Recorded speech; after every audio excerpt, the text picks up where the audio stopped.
আসসালামু আলাইকুম প্রিয় প্রবাসী ভাই ও বন্ধুগণ, আশা করি ভালো আছেন সবাই। রংধনুর ৭ রঙের চাইতেও বৈচিত্র্যময় প্রবাস জীবন। এখানে একই কোম্পানিতে একই কাজ করে দুজনের বেতনের তারতম্য হয় অনেক। এখানে কে সঠিক বা কে ব্যাঠিক বা কে কেমন আছে সেটা শুধু সে নিজে ছাড়া আর কেউ বলতে পারে না। পাহাড় সমান কষ্ট বুকে চেপে কেউ হাসি মুখে নির্লস কাজ করে যাচ্ছে, আবার অধিক সুখে থেকেও কারো প্রাণ বুঝি যায় যায় অবস্থা। কেউ সারাদিন কাজ করতে করতে মরে গেলেও সোফাই বাজারের কাছে আলিবাবা নাম্বার 1।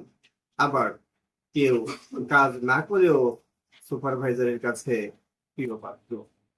এখানে দিনের পর যেমন রাত আসে, রাতের পর আসে দিন, আবার আকাশে পূর্ণিমার চাঁদও ভাসে।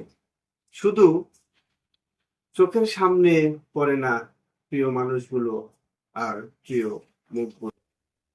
এখানে মাস শেষে বেতন আসে, আবার আকাশে পূর্ণিমার চাঁদও ভাসে। শুধু আসে না আত্মতৃপ্তিগুলো, আর প্রিয় মুখগুলো থেকে যায় অন্তরালে। শুধু সুখ আর আত্মতৃপ্তিগুলো রয়ে যায় অন্তরালে। সামান্য ৫-৬ ঘন্টার পথ হলেও অনেকে ফেরা হয় না ৫-৬ বছরে। দেশের মাটিতে কত শত আচার অনুষ্ঠান গত হয়ে যায়, ঋতুগুলো পরিবর্তিত হয়ে যায়, শুধু পরিবর্তিত হয় না প্রবাসীর হৃদয়ের বাসনা। কবে ফিরবো মা ও মাটির টানে, স্বদেশ টানে। সুপ্রিয় বন্ধুগণ, প্রবাসীর জীবন আসলেই রংধনু ৭ রঙের মতোই বৈচিত্র্যময়। এখানে সামান্য ক্যাটারিং এর টাকা রেখে বাকি সমস্ত টাকা বাড়িতে পাঠিয়েও বাড়ির ভরণ পোষণ করতে হিমশিম খাচ্ছে। আবার অনেকের বেতন ২ থেকে ৩ হাজার ডলার। মাসে ১ প্লেট বিরিয়ানি অনেকের কাছেই স্বপ্ন। আবার কেউ কেউ হাজার হাজার ডলার উড়ায় অবৈধ পথে। মাস শেষে শুধুমাত্র হাত খরচের টাকা রেখে সবগুলো টাকা বাড়িতে পাঠিয়েও অনেকে দুঃখ কষ্ট ঘোচাতে পারছেন না। অনেকেই আবার দুহাতে টাকা উড়ায় দিতে আসছে।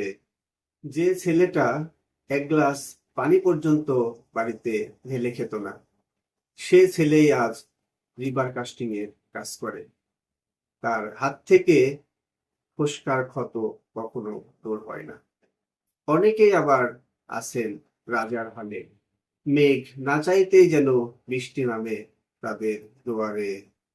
অনেক সময় দেখা যায় পোলা সিঙ্গাপুর বা বিদেশ থাকে মানেই তার লাখ টাকা ইনকাম। এটা নিতান্তই একটি ভুল ধারণা এবং বড়সড় গুজব। সিঙ্গাপুর শহরে টাকা উড়লেও অনেকের নুন আনতে পান্তা ফোড়ায় অবস্থা। নিয়তি সবার ঘরে পোষ মানে না। বেখেয়ালি নিয়তি চলে তার নিজস্ব নিয়মে। প্রিয় প্রবাসী ভাই ও বন্ধুগণ, পরিশেষে ভালো থাকবেন এই শুভকামনায় আজকের মতো এখানে শেষ করছি। আল্লাহ হাফেজ।